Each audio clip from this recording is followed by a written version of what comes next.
Hi guys, so I'm going to be doing some extra videos involving how to certain design concepts you'll need for creating network game. So today's video we're going to look at weapons. Now weapons are a little bit interesting because the whole point about multiplayer games is the less you know, the less the client is ever told about. Not the less they are displayed on a GUI, but the less the server sends them information about, the less able that client is to cheat. That comes with the trade-off that you have to send the actual controlling clients enough information that they can then run the game fairly. So one example of this is that is the ammo, for example, in a weapon. You want the client whose weapon it is to know how much weapon ammo they have left, because that way they can then display it on the GUI and so on. But you don't want other clients to know how much ammo they have left, because they could predict then, if they use the cheating client, when that player is going to run out of ammo, and then use a different behaviour to kill them, and vice versa. So it gives them a chance to do something that if they were cheating, they'd have an advantage over the other player. So in order to prevent that, there's a certain kind of pattern called the proxy pattern.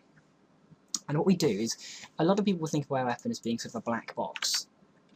Which if we look at the left of this diagram, you'll see we have, I'll just remove the rest of it so it makes more sense. We have a weapon, and in that weapon we have a function that can execute shooting. We then have an ammo attribute, and then clips, and so on. Now for a shooting client, they can't execute the RPC call, so we don't need to worry about that, but they can read the ammo and the clips. And they can then predict that maybe if they have no ammo, they'll switch, the other person will switch to their weapon, and when they switch weapons, they get to kill them, and so on. So we need to be careful with that. So in order to prevent this cheating from happening, what we can do is we take the weapon, and this left-hand side of the screen is going to be, in fact no, we'll delete it. This is going to be, if we consider the screen being in two parts, and on this side of the screen is the owning client on this side of a weapon, and then this is the non-owner client. Whoops, that didn't work. And so I'll quickly draw out what the weapon looks like for the owner client. Both the owner and the non-owner will have a weapon object that will play fire effects. So you know, a muzzle flash and so on, and sound. So here we have the weapon object here, and it has these two attributes: play effects and play sound. Okay, I deliberately use white to make it easy to see. But the way in which these effects are instigated, or how they're triggered, is different on each machine. So for the client who owns the weapon, we'll consider that we have these sort of three features: ammo, clips, and then the do fire function. So the do fire will check if we have enough ammo and enough clips, vice versa, and then it'll execute through just a function call the weapon's fire effects. And that's important because that means that our weapon will then display itself. So there you go. But on the non-owner client, the route to things changing is different. So first we'll quickly look back at our owner client, and you'll see basically the player controller has a fire event. So we'll have an input event going into the player controller, and that's inside the player controller using the inputs class, and then it will access the weapon from the player. And then what it'll do is it'll execute do fire using that weapon, and then play the fire effects. Now we don't actually have to do it through the player, because that way the player on the client would have a weapon which is empty. So instead what we can do is we can have the weapon stored on the player controller, and then that is only ever replicated to the client who needs it, provided that we set, again, the remote role, as long as we then do the replication check. So the actual reference to the weapon is only stored on the player controller. So anyway, that executes the fire effects, but on the non-owner, we need to trigger the fire effects without having access to a keyboard in. So what we do is we have our player object, and on both the server and the client, the non-owner and the owner client, we have a variable flash count.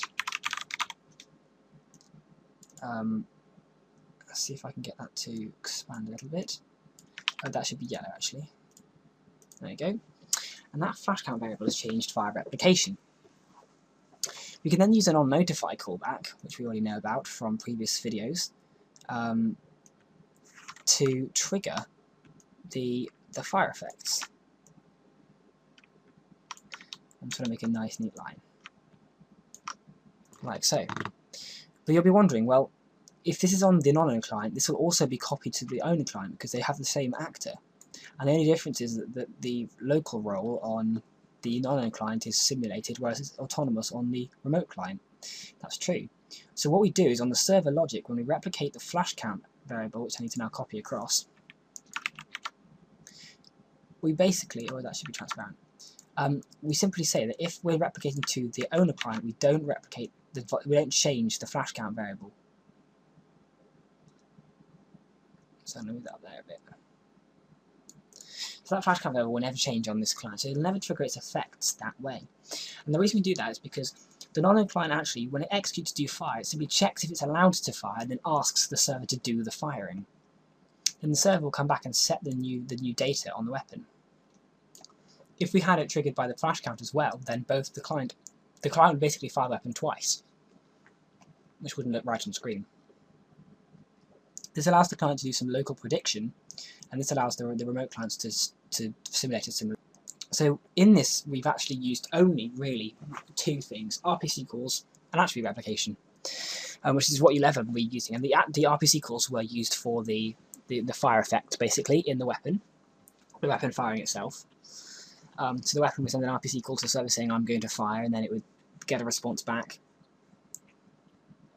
Whilst on the non-owner client, we simply have an on-notify callback from attribute replication, which executes the play effects and play sound.